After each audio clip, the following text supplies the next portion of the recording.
नमस्कार दोस्तों, हमारे YouTube चैनल JCD क्लासेस में आपका स्वागत है।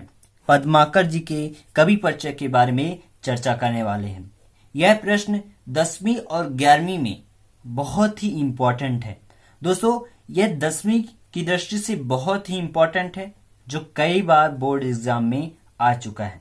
तो आप इसको याद कर लीजिए दोस्तों। कवि परिचय बहुत ही सरल पॉइंटों में हमने बताने की कोशिश की है दोस्तों, यदि आप हमारे चैनल पर नए हैं तो हमारे चैनल को सब्सक्राइब कर लीजिए और बेल आइकन को अवश्य दबा दीजिए, ताकि न्यू वीडियो आपको समय समय पर प्राप्त होता रहे। पद्माकर जी की रचनाएं हैं पद्माभरण, जगत विनोद और गंगा लहरी। कौन कौन से हैं? पद्माभरण, जगत विनोद और गंगा लहरी। इनकी भाव पक्ष देख लेते हैं। पद्माकर ने अपनी कृतियों में प्राकृतिक के विविध रूपों का चित्रण किया है। पद्माकर जी ने अपनी कृतियों में प्राकृतिक के सभी रूपों का बहुत ही अच्छा चित्रण किया है। पद्माकर जी ने लौकिक प्रेमानुभूति को ही अलौकिक प्रेम की अनुभूति का आधार बताया है। यानी इन्होंने लौकिक प्रेमानुभूति को अलौकिक प्रेम की अनुभूति का आधार बताया है। ठीक है दोस्तों, पद्माकर ने अपनी काव्य कौशल के द्वारा प्रकृति के उद्भ्रांत स्वरूप का षष्ठ ऋतु वर्णन में अनेक अनुभूतियों से चित्रण किया है। यानी जो पद्माकर जी थे, इन्होंने अपनी काव्य कौशल के द्वारा, किसके द्वारा? काव्य कौशल के द्वारा प्राकृतिक के उद्भ्रांत स्वरूप को, कौन से स्वरूप को? उद्भ्रांत स्वरूप को षष्ठ ऋतु वर्णन में अनेक अनुभूतियों से चित्रण किया है। ठीक है दोस्तों, पद्माकर मनोभावों की सूक्ष्मता के परखी कवि थे। किसके? सूक्ष्मता के परखी कवि थे। इनकी कला पक्ष देख लेते हैं। भाषा, पद्माकर की भाषा ब्रज भाषा है। कौन सी भाषा है? इन्होंने ब्रज भाषा का प्रयोग किया है।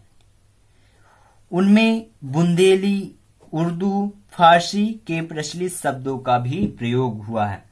पद्माकर जी का तो मुख्य भाषा ब्रज भाषा था, लेकिन इन्होंने अपनी कविताओं में कुछ बुंदेली, उर्दू, फारसी के जो प्रचलित शब्द थे, यानी सबसे ज्यादा उस समय प्रयोग किए जाने वाले जो शब्द थे, उनका प्रयोग अपनी कविताओं में किया है। ठीक है दोस्तों, दूसरा पॉइंट, शैली। पद्माकर राज दरबारी कवि थे। कौन से कवि थे? राज दरबारी कवि थे। यानी राजाओं के दरबार में जो कवि होते हैं वो कवि थे वे।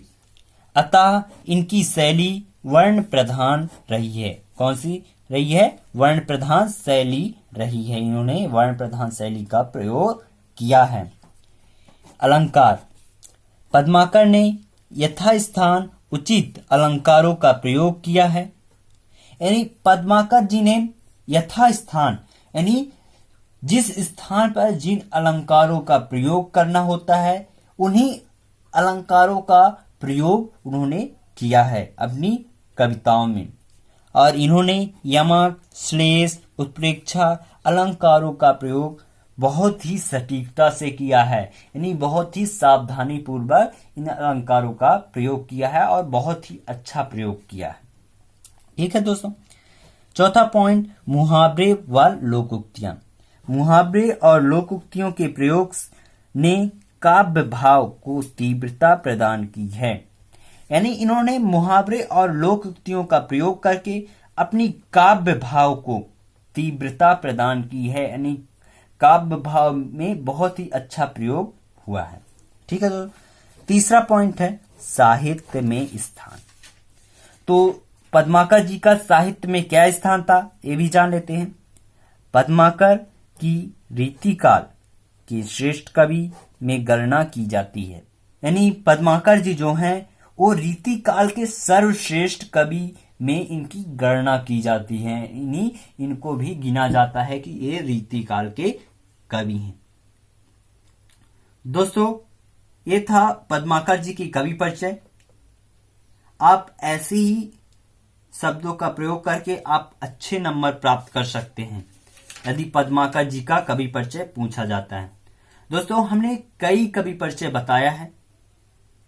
आप हमारे चैनल के प्लेलिस्ट में जाके उन कवि परिचयों को देख सकते हैं और अच्छे अंक प्राप्त करने में आपको सहयोग प्रदान होगा। धन्यवाद दोस्तों।